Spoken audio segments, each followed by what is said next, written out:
hello hello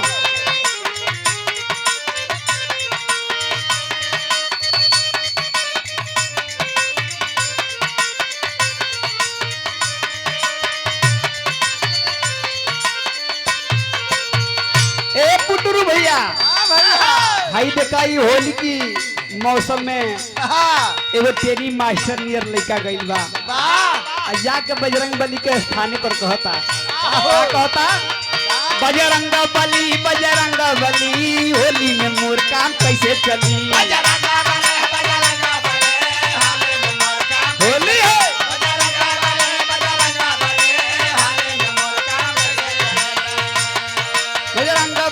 Bajrang Bali Holi में मोर काम कैसे चली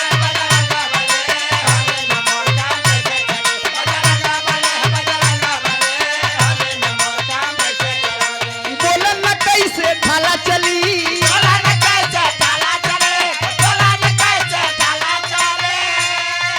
बोलन कैसे थाला चली बजरंग बली होली में मोर काम कैसे चली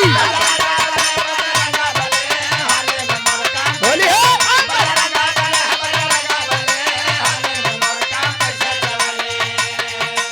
और है देखिया हमरे फौजी भैया की तरफ से पुरस्कार आई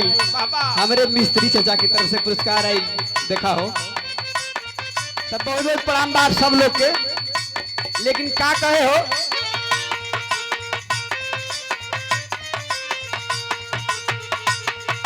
रामक के खोजला लखन जी के खोजला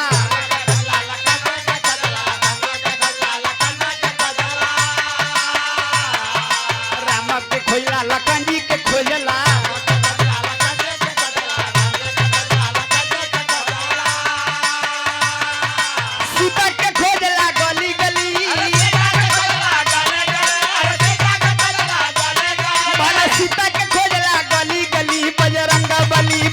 होली में मोर काम कैसे चली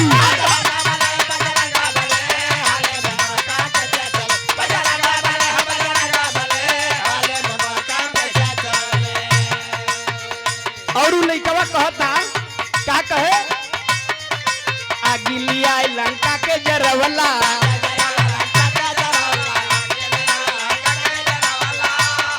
कहता है भगवान बजरंग बली जी आगे लिया के लंका के जरा जाला तब तब भाई अरे भागे निशाचर गली गली भला भागे निशाचर गली गली बजरंग बली होली में मोर काम कैसे चली होली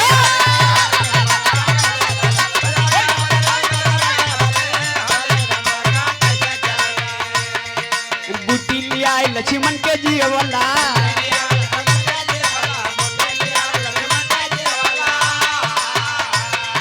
चर्चा भइल बा गली गली भला चर्चा भइल बा गली गली बजरंग बली होली में मोर का कैसा चली